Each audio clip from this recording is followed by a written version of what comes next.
Olá, queridas virtuosas, mais um pintor e estamos estudando Tito 2. Mestres do bem, como nós podemos crescer colaborando umas com as outras. E para falar sobre crescer colaborando, chamamos aqui Ana Batista, da Igreja Presbiteriana da Aldeota, e ela que é da área da educação. Nada melhor do que falar sobre mestres do bem, sendo uma mestra do bem. Seja bem-vinda, Aninha. Muito obrigada, Fernanda. Para mim é um prazer enorme estar contigo, estar com todos que estão nos escutando. É sempre um prazer podermos nos debruçar sobre o livro-texto da vida, né, que é a palavra de Deus. Então, cada convite que nos convoca a retornar ao texto bíblico, mesmo que a gente conheça aquele texto bíblico, voltar é sempre uma oportunidade grande de aprendizado. Então, eu te agradeço por ter me oportunizado a aprender mais ainda com a carta do apóstolo Paulo para Tito. E, Aninha, qual é o papel da mulher na formação de outras mulheres? E nos contextos, né, de igreja, no trabalho, na sociedade. Pergunta desafiadora, Fernanda. E aí eu vou pedir licença a Paulo, né? E eu acho que para responder essa pergunta a gente precisa primeiro quebrá-la, né? Antes de falarmos sobre o papel da mulher na formação de outras mulheres, eu entendo que a gente precisa ir para o início da história, né? Sim. Ir para Gênesis e para entendermos o papel da mulher e dentro do contexto dos papéis que Deus deu ao homem e à mulher, né? E é muito importante a gente retornar a Gênesis 1, 26, né? Um texto bastante conhecido, Gênesis 1, 26, 27. Se você que está nos ouvindo ainda não pegou a Bíblia, eu convido para pegar, que nosso papo é mediado pela palavra, não é isso? Então, também disse Deus, façamos o homem à nossa imagem, conforme a nossa semelhança, tenha ele domínio sobre os peixes do mar, sobre as aves do céu, sobre os animais domésticos, sobre toda a terra e sobre os répteis que rastejam pela terra. Criou Deus, pois, o homem à sua imagem, a imagem de Deus o criou, homem e mulher o criou. Então eu entendo que o papel da mulher começa com o seu papel criacional. O resgate dos papéis criacionais são fundamentais para vivermos a vida como cristãos. E isso se impõe tanto ao homem quanto à mulher. A gente vê que o mandato cultural, né, como é conhecido esse texto, ele não foi só para o homem, né, mas ele foi para o homem e a mulher. Então, o primeiro papel que deve ser resgatado é esse. Então, Deus nos coloca no mundo como seus filhos, como povo eleito, como cristãos, e temos que desenvolver, e desenvolver envolve formar, né? Desenvolver a cultura, desenvolver a vida nos diversos espaços que Deus nos coloca, que coloca o homem e que coloca a mulher, né? Então eu entendo que o primeiro aspecto é o papel criacional que está ali contido em Gênesis 1, 26, 27 do mandato cultural. E aí ele nos coloca em diversas esferas, em diversos espaços, né? Ele nos coloca na nossa casa, na nossa família, ele nos coloca na igreja, ele nos coloca num ambiente de trabalho na sociedade. Então, em todos esses lugares, nós precisamos estar obedecendo ao mandato cultural, né? Agora, de maneira específica, né, quando Deus cria a mulher, então a gente voltando de novo para o início, em Gênesis 2:18, disse mais o Senhor Deus, não é bom que o homem esteja só, far-lhe-ei uma auxiliadora que lhe seja idônea. E aí eu entendo que nesse papel criacional, após o mandato cultural de maneira geral, Deus especifica como que nós mulheres vamos atuar. E aí a função de auxílio, né, ela se destaca. E eu acho lindo esse texto, como os teólogos dizem, o termo, né, auxiliador aqui usado por Moisés em Gênesis é o mesmo termo para se referir a Deus na sua relação com o seu povo. Olha que coisa linda, né? Eu costumo dizer que quando houver a tentação dentro de nós mulheres de acharmos que estamos sendo diminuídas, né, quando somos chamadas de auxiliadoras, que a gente se lembre que é o mesmo termo, né, bíblico para se referir a Deus saindo em auxílio do seu povo. Então aí a gente consegue entender o valor precioso desse termo. Então eu entendo que a formação de outras mulheres, de mulheres por mulheres, Fernanda, vai ser dentro desse aspecto de auxiliar na formação daquela minha irmã, daquela outra pessoa, né, onde Deus me colocou como, né, mulher que lida com o ensino, que lida com a formação, entendendo que está cuidando do outro, está auxiliando o outro quando ensina. E o interessante também é que lá em Atos, né, quando Jesus retorna, né, para o Pai, ele deixa um auxiliador, né? Então, auxiliadoras, olha que privilégio, isso. Que riqueza ser usado mesmo, termo que foi usado pelo Espírito Santo. Exatamente. Né? Então, é uma responsabilidade muito grande, não é nenhuma diminuição, muito pelo contrário. Exatamente, muito pelo contrário. E o que é vivermos de forma piedosa? Geralmente a sociedade, ela confunde piedade com bondade. Fulano é tão piedoso, ele é tão bonzinho, né? Isso. Interessante, né? Se a gente para pensar nessas duas palavras, a gente percebe que há um engano mesmo no uso das duas. Confundi-las é perigoso. Porque se a gente for ver biblicamente, eu acho que o texto do apóstolo Paulo a Tito traz, né, qualifica o sentido de piedade de maneira muito interessante, desde o primeiro versículo, né, aqui em Tito 1:1, diz: Paulo, servo de Deus e apóstolo de Jesus Cristo, para promover a fé que é dos eleitos de Deus, então ele estava falando para a igreja, né, uma carta pastoral, e o pleno conhecimento da verdade segundo a piedade.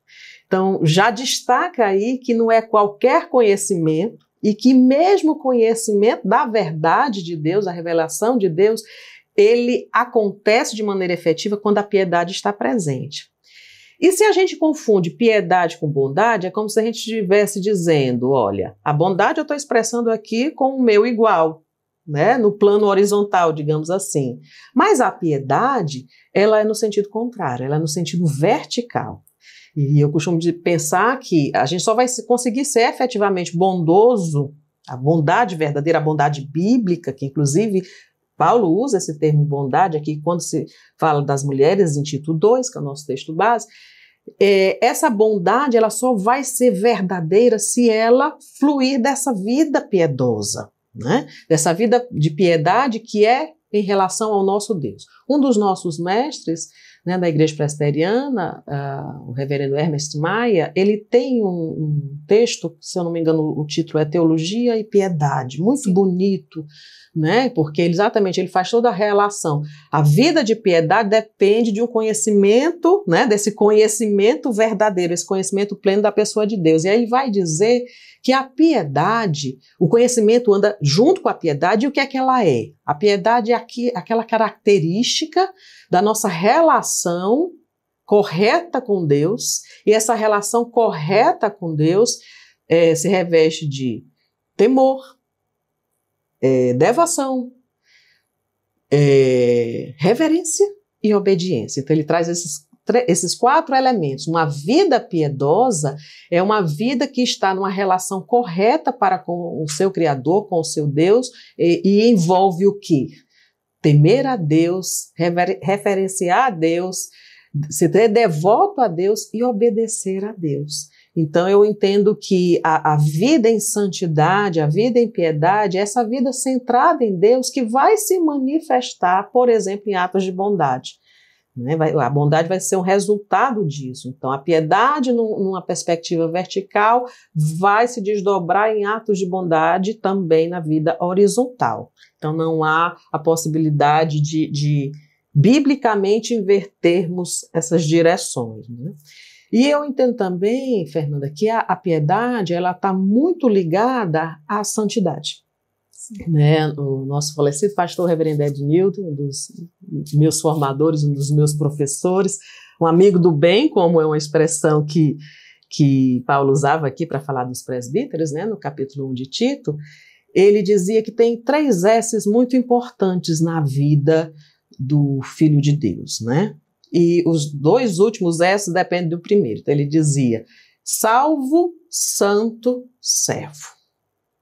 Quando somos alcançados pela graça de Deus, isto é, quando somos salvos por Deus, consequentemente, uma vida de santidade está iniciando ali.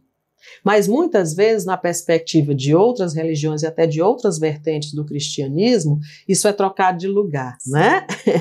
A própria salvação é meio que fabricada na cabeça da pessoa, achando que se eu me comportar como um santo, se eu me comportar direito, se eu cumprir as listas, né, eu vou alcançar o favor de Deus. Ele dizia, não podemos inverter a ordem dos S's na vida do cristão. Primeiro ele é salvo, e o salvo, ele entra ali no processo de santificação, que é obra do próprio Espírito na vida deste salvo, e ele também serve, né? Então, salvação, santificação e serviço são uma unidade que começa lá no céu.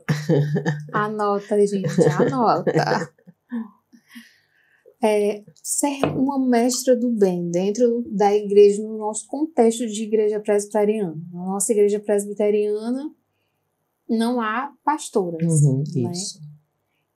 Como é que essa mulher vai ensinar na igreja? Bom, eu acho que hoje esse tema ele se torna às vezes delicado por conta da cultura, né? E é sempre importante, como cristãos, estarmos atentos se estamos lendo a cultura a partir das escrituras ou se estamos fazendo o contrário, lendo as escrituras a partir da cultura. E muitas vezes esse tema do ensino da mulher na igreja tem sido problematizado por conta das lentes da cultura, né? Mas quando a gente volta ao texto bíblico, quando a gente considera, né, como eu disse no começo, a Bíblia como livro-texto, a gente tem clareza aqui, principalmente eu entendo no ensino paulino, né, tanto, principalmente nas cartas pastorais, a Timóteo, aqui em Tito, mas também na carta aos Coríntios, né, de que não há respaldo bíblico para dizer que não há lugar para ensino da mulher na igreja, né? Agora, é qualquer ensino? Aí eu gosto de brincar dizendo, qualquer um menos um.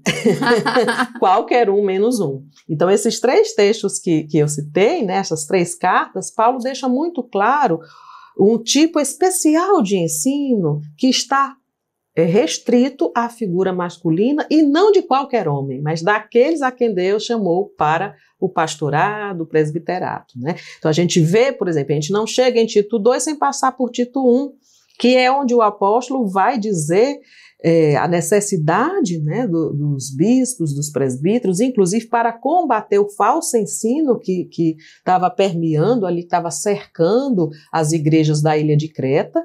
E aí este ensino especial, que é o ensino pastoral, que é o ensino para a igreja como um todo, que tem um lugar específico, né, se a gente trouxer para a nossa realidade hoje, é aquela pregação que acontece nos cultos, né, que vem dos púlpitos, essa está extremamente ligada à figura pastoral dos bispos presbíteros. A gente vê essa mesma coisa na carta 1 Timóteo, né? Mas, quando a gente olha para a Bíblia como um todo, a gente não vê mulher ensinando? Vê. Várias por sinal. Então, eu respondo assim, qual é o lugar da mulher no ensino? Qualquer um menos este, qualquer um menos um, né? E aí a gente tem que aproveitar, né, esses espaços que nós temos. E, claro, se Deus tiver nos comissionado para isso, nos dado o dom para isso, porque todos os dons, como a própria Escritura, no contexto neotestamentário, nos ensina, têm suas qualificações e suas exigências, né? E eu acho que o ensino é um dos que traz, assim, se a gente olhar bem, é uma responsabilidade muito grande, porque, né, o que ensina esmere-se no fazê-lo, o esmero exige muita coisa, né? Muitas vezes aquele que é ensinado, o aluno, ele só vê, digamos, o resultado no momento, mas para todo o ensino tem por trás muito suor, né? Tem por trás muita coisa, muita preparação, muita submissão a Deus, né? Eu costumo dizer que se eu gasto 2 horas para preparar uma aula para a universidade, eu devo gastar 4, 12 para uma aula na igreja, porque o ensino da palavra de Deus é algo muitíssimo sério, né? Então, esse esmero vem aí como uma importância muito grande. E talvez aqui, pensando no nosso contexto de falar para mulheres, né, ensinar as nossas iguais talvez não tenha mais desafio, Sim. Porque quando a gente está, digamos, no mesmo lugar, e aí na sociedade, um dos discursos da cultura é o lugar de fala, né? Se a gente está no mesmo lugar de fala, muitas vezes a gente é tentado pelas dimensões culturais deste lugar. Sim. Né? Então, a gente não, como dizíamos antes, não podemos equiparar o discurso da cultura à palavra e muito menos colocar o discurso da cultura acima da verdade da palavra. Então, aí é que aquela que ensina a outra, essa mestra do bem, né, precisa ter muito cuidado, muita submissão a Deus para proceder com esse ensino de maneira fiel às Escrituras. Né? E para quem fala nas mulheres presbiterianas não existe pastora, eu dou glória a Deus por isso. Porque, olhe, se tem um povo que trabalha muito na igreja, são as mulheres presbiterianas. É verdade. Quantas instâncias nós temos, né? Vamos pensar na nossa querida SAF, né? Uma instância que a gente tem muito ali espaço de ensino, as escolas dominicais, trabalho com as crianças. Agora começamos lá na igreja uma escola de pais, então que os nossos alunos são pais, mães, tantos espaços, né, que Deus nos presenteia e é muita oportunidade de serviço, né, de ser mestra do bem. Com certeza. Essa mestra do bem, ela é chamada ao zelo, né, sermos zelosas e de boas obras, né. Muitas vezes o zelo, a obra, nos tira do lugar da adoração. E às vezes a gente coloca o serviço como tão importante quanto o local da adoração. O quanto isso, Ana, ele é perigoso. Né? A obra, né? As boas obras, elas podem substituir a adoração? Ela gosta de boas perguntas. Vamos lá. Os 3 S's, né? Sim. Os 3 S's que falávamos há pouco. O salvo, é o santo e é o que serve. Isso é uma unidade, né? Lembrando aqui um ensino que o nosso pastor, o pastor Ricardo, sempre repete quase todo final de culto, e desde a primeira vez que ele disse isso, falou profundo no meu coração, é que nós cristãos vivemos a liturgia da vida. Né? O homem moderno, principalmente, né, com todo o conhecimento ligado à ciência, a ciência moderna, principalmente, ela tem a característica de segmentar muito as áreas da vida, né? Sim. Mas, se a gente retorna às Escrituras, a gente vê que há uma inteireza do ser quando Deus nos cria, né? E, principalmente no contexto velho testamentário, a unidade desse ser é o coração como a fonte do que nós pensamos, a fonte do que nós sentimos, a fonte do que nós desejamos, e a partir desse centro do ser nós vivemos. Então, por que eu estou dizendo isso? Porque talvez seja perigoso a gente segmentar serviço e adoração. Se a gente volta a essa unidade, né, do salvo, santo, servo, a gente vai entender que em todas as situações que Deus nos coloca na vida, seja no domingo, seja na semana, tudo é adoração, que é o pastor Ricardo diz. Agora, meus irmãos, vamos para a liturgia da vida. Né? Encerramos aqui a liturgia cultica como comunidade, todos juntos, e vamos agora nos entregar à liturgia da vida. Então a vida é adoração e tudo que está ali contido, né, deve ser ato de adoração a Deus, incluindo os atos de serviço. E aí o conceito de boas obras, de novo, o discurso da cultura tem maculado o conceito, né, de boas obras das Escrituras. Então, muitas vezes, mesmo no nosso contexto cristão, a gente escuta, por vezes, uma associação única e imediata de boas obras a ações sociais de socorro material, né, como se fosse uma equivalência. Enquanto que esse é apenas um dos tipos, né? Na própria carta aqui de Paulo a Tito, ele termina, né, dizendo, olha, não esqueçam das boas obras em favor dos necessitados. Aí está falando de uma questão mesmo material de assistência. Mas se a gente percorre as Escrituras, a gente vai ver que o sentido de boas obras é muito mais amplo. Por exemplo, o motivo de estarmos aqui, né, para falarmos sobre as mestras do bem, sobre o ensino de mulheres para outras mulheres. Isto é uma boa obra. Né? O que Paulo estava dizendo a Tito, olha, estou te constituindo aí, olha, cuida da igreja, porque está tendo falso ensino, é preciso fazê-los calar. Ensina corretamente, constitui liderança, é uma boa obra. Como os homens tinham que viver, é uma boa obra. Então, e todas essas boas obras são atos de adoração. Né? Então, eu entendo dessa maneira, é uma unidade que vai ter manifestações particulares, mas que tudo é adoração. A nossa vida tem que ser doxológica, né? Respostas de adoração ao nosso Deus Criador e Salvador. É assim que eu entendo. Afinal de contas, nós fomos criados para glorificarmos a Deus. E esse glorificarmos a Deus, ele não está só dentro do contexto da igreja, todos os ambientes sociais em que eu colocar meu pezinho, ali eu preciso glorificar a Deus com absolutamente tudo que eu fizer. Exatamente. Você me fez lembrar aí de Efésios, então. Posso ler? Pode. Efésios 2, de 8 a 10, né? Voltando ao nosso ato de salvação e a resposta disso. Efésios 2, de 8 a 10. Porque, texto muito conhecido, né? Porque pela graça sois salvos, mediante a fé, isto não vem de vós, é dom de Deus, não é de obras, para que ninguém se glorie. Pois somos o quê? Feitura dele, criados em Cristo Jesus, para quê? Para as boas obras, as quais Deus de antemão preparou para que andássemos nelas. Então, o local correto das boas obras como uma resposta, né? E lembrando que não é pelo que eu faço no meu protagonismo, mas aquilo que Deus mesmo já preparou para que eu andasse naquilo. Me resta obedecer. Aquela dimensão da piedade, né? Da obediência.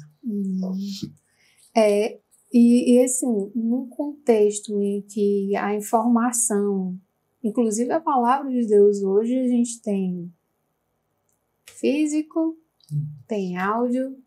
Adoro ouvir a Bíblia em áudio, adoro. Você baixa o aplicativo. Não tem um aplicativo, vou lá na internet, eu consigo acessar através da internet. Então, é muito amplamente difundido. Então, é um conhecimento que ninguém hoje pode dizer que não tem, né? Haja visto algumas comunidades que a palavra de Deus ainda não conseguiu chegar, mas brevemente chegará. Então, num contexto de um autoconhecimento, de um autorrendimento, de diversas teólogas, como a mulher vai conseguir exortar a irmã? De novo, outro tema sensível. As mestras do bem, né? Exortando. Porque as pessoas confundem muito a exortação, porque a exortação ela pode ser um ensino, exortação ela precisa ser com amor, né? Mas a pessoa acha logo que é a porrada, o carão. A crítica pela crítica, né? Porque quer me diminuir, né? Verdade, outro tema delicado, né? Ver que a gente está vivendo um tempo muito difícil, né? Em que até para a gente viver a partir do que a palavra nos diz, nós somos questionados nas nossas intenções, né? Aquela coisa toda. É o discurso da cultura, né? Antes de responder isso, que eu falei isso, me lembrei de um autor que eu estou lendo, um livro que eu recomendo, né? A nossa editora Cultura Cristã que lançou, que é Ascensão e Triunfo do Selfie Moderno, né? Muito boa essa obra. Eu acho que isso explica um pouco, né, os tipos de homem que o Truman coloca ali naquela obra, explica um pouco essa dificuldade que a gente tem com a exortação atualmente, né? Que não é só das mulheres, com os homens também. Né? Ele faz um resgate dos tipos de homem ao longo da história da humanidade, aí ele dá alguns saltos históricos para poder criar as categorias. Né? Então, o homem religioso, né, o homem político lá na Antiguidade Clássica, o homem religioso na Idade Média, o homem econômico quando dá a ascensão do capitalismo na modernidade, para chegar no homem atual, o homem psicológico.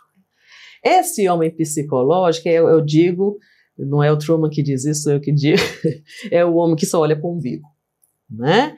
O umbigo é o centro não só do meu ser, mas é o centro do mundo. Então, se não tiver de acordo com o que o meu umbiguinho quer, não vale. Então, a gente virou a regra para a nossa própria vida, o que esse homem psicológico deseja é o que os outros devem fazer para ele, o que eu penso é o que é a verdade, é por isso que a gente relativiza tanto hoje o conceito de verdade, a sociedade contemporânea tem essa dificuldade, porque o homem psicológico está no trono. Então, o homem psicológico centrado em si mesmo vai ter muita dificuldade com a exortação, mesmo se for bíblica. Porque o livro, o texto da vida do homem psicológico não é mais a escritura, é o self, né? Sim. É ele mesmo. Então, eu acho que a gente precisa pensar sobre a gente, que a gente está pensando errado sobre a gente. Por isso a antropologia bíblica é importante, por isso que começar por Gênesis 1 e 2 é muito importante, porque essa imagem de Deus que está, por conta do pecado, obviamente isso não é próprio da nossa sociedade, mas desde a queda, né, essa imagem está sendo distorcida, essa imagem está sendo quebrada. Então a vida humana ela acontece no meio dessa tensão, né, entre a vida humana do cristão, entre refletir a imagem do Deus Criador, a imagem de Deus, e essa imagem maculada pelo pecado. Então é nesse meio que a vida acontece, a vida do cristão. Só que no processo de santificação, o que é que acontece? O que é que deve acontecer? Cada vez mais a imagem de Deus em nós sendo restaurada, e só é possível por causa da obra de Cristo. Por isso que não há possibilidade de vida cristã sem a cruz de Cristo, sem ser cristocêntrico na vida, né? Então, é aí que vai restaurando e minimizando as ações do pecado. Então, eu diria que a exortação ela tem o seu lugar, mas ela deve ser encarada nessa perspectiva correta da vida cristã. E eu entendo que Paulo ele dá um caminho muito bom aqui. No capítulo 1, no versículo 9, depois que ele falou das qualificações necessárias aos ministros, aí ele traça uma lista enorme, né, das qualificações dos bispos e presbíteros, aí ele chega no final e diz assim, que ele seja apegado à palavra fiel, que é segundo a doutrina, de modo que tenha poder tanto para exortar pelo reto ensino, como para convencer os que o contradizem. Então, acho que ele dá aqui a receitinha do bolo, né, de como é que essa exortação deve ser feita, né? Ele dá tanto a origem, como dá o meio, né? Então, ele diz, apegada à palavra fiel segundo a doutrina. Então, exortação desapegada da palavra e da doutrina, talvez seja só uma mera opinião sobre a vida da irmã. Uma crítica vazia. Ou uma crítica né? vazia, exatamente. Então, a tua exortação, a minha exortação para com a minha irmã, está apegada à Escritura. E olha que ele faz a observação. A palavra fiel segundo a doutrina. Que doutrina? A doutrina do Evangelho. Então, exortação fora do Evangelho, né, é vazia ou às vezes é contaminado pelas nossas percepções pecaminosas, nossas percepções equivocadas, muitas vezes o espelho, né? Às vezes, se eu estou exortando essa irmã, qual é a motivação? Que ela ser igual a mim? Opa, cuidado. Pode ser o espelho motivando a exortação e não a palavra. Então, é o primeiro ponto, a fonte da exortação. E depois a maneira, que ele diz, para exortar pelo reto ensino. Então, se ele usou o adjetivo, né, reto aí para o ensino, é porque tem a possibilidade de ser pelo ensino torto, o ensino desviado da verdade. Então, eu acho que Paulo aqui dá balizas muito interessantes de como a exortação deve ser exercitada dentro do corpo de Cristo, e eu entendo que nós devemos, como você bem disse, exortar nossas irmãs e sermos exortadas em amor a partir do que a Escritura, né, nos ensina, a doutrina centrada no Evangelho e de maneira reta, e não de maneira tortuosa, de maneira torta, que a maneira torta, eu digo, é o discurso da cultura, né? Penso assim. E um resumão, Aninha, quais são as recomendações para que nós, de fato, possamos ser mestres do bem, né? As mulheres que ensinam outras mulheres. Porque quando a gente olha para o texto base, Tito 2, né, as mulheres mais velhas, parece que você tem que pegar lá a irmã lá da SAF para ensinar a irmã da UPA. Sendo que a irmã da UPA vai também ter irmãs mais novas do que ela acaba sendo também uma mestra do bem. Isso. Né? Então, quais são as recomendações que a gente pode dar para que essas mulheres elas realmente cheguem a ser mestras do bem? Eu diria, queridas, que viver em submissão e obediência à Trindade. Né? Deus nos criou não para vivermos sozinhos, né? E é interessante, plural lá no texto do Gênesis, a própria Trindade ali criando, né? Façamos, então somos seres relacionais, né? Originalmente somos seres relacionais. E assim devemos viver, né? E assim devemos viver. E é interessante quando Paulo nos instiga, né, a partir dessa relação, as mais idosas com as mais jovens, como você falou, toda mais velha tem uma mais nova, né? Então já mostra aí a dimensão da relação. E é uma chaga do nosso tempo vivermos isolados. É uma doença do nosso tempo esse isolacionismo, muitas vezes competitivo. A competitividade nos leva a nos isolarmos. Então, quando olhamos para o texto bíblico e vemos o apóstolo dizendo, olha, tem que ter relação mais velha com a mais nova, e uma relação qualificada para um ensino bondoso, sermos mestras do bem. E aí eu entendo que a gente só pode fazer isso, nos relacionarmos, olhando para o Deus Trino, esse ser relacional por excelência. Quando olhamos para Deus Pai, eu diria temer a Deus, né? Como Salomão disse em Provérbios, temer a Deus é o princípio da sabedoria. Então, eu só serei uma mestra do bem se eu estiver temendo a Deus, porque aí é a fonte da verdadeira sabedoria. Em segundo lugar, viver em Cristo, a sabedoria encarnada. Não há como ser cristão e dizer-se cristão se não viver em Cristo, que é a sabedoria de Deus encarnada, né? E terceiro, aprender com o Espírito Santo e no poder do Espírito Santo. O Espírito Santo é o grande pedagogo da igreja, né? Então, toda sabedoria é possível, né, de ser aprendida debaixo, né, do ensino deste grande professor que é o Espírito Santo e no seu poder. Então, eu diria, sermos mestras do bem, qual é o caminho? Vivermos em submissão e obediência a essa trindade, a esse Deus a quem devemos temer, porque é a fonte da sabedoria, a Cristo Jesus, a sabedoria encarnada que nos salvou e que só uma vida nele é que nos habilita a vivermos realmente, termos vida realmente, e em aprendizado permanente com esse professor que é o Santo Espírito de Deus. Aninha, nosso Virtuosas chega ao fim, mas eu acho que ficou com gostinho de quero mais. Tenho certeza que ficou. E nós vamos precisar aqui das suas orientações como uma grande mestra do bem que você é em outros episódios. E fiquem ligados, próxima quinta tem mais Virtuosas. Até lá!